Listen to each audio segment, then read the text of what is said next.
नवी मुंबई विमानतळाला दिबा पाटील यांच्या नावावर शिक्कामोर्तब झाले। नवी मुंबई विमानतळासाठी राज्य सरकारकडून एकच नाव केंद्राकडे पाठवण्यात आलं।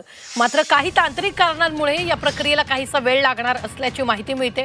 दरम्यान पुढील 3 महिन्यात नवी मुंबई विमानतळासाठी दिबा पाटील यांच्या नावावर शिक्कामोर्तब होणार आहे आणि यामुळे विमानतळ नामकरणाच्या संदर्भात सर्व पक्षीयांकडून काढण्यात येणारा मोर्चा तात्पुरता स्थगित करण्यात आल्याची माहिती मिळते।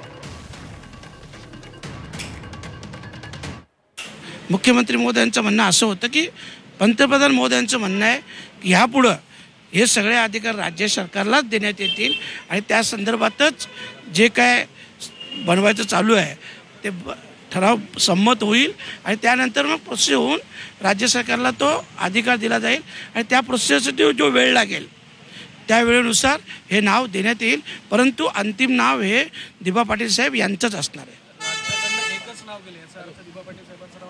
हो, निश्चित आणि म्हणूनच आमचा 6 तारखेचा जो मोर्चा होता तो आम्ही तात्पुरता स्थगित केलेला आहे।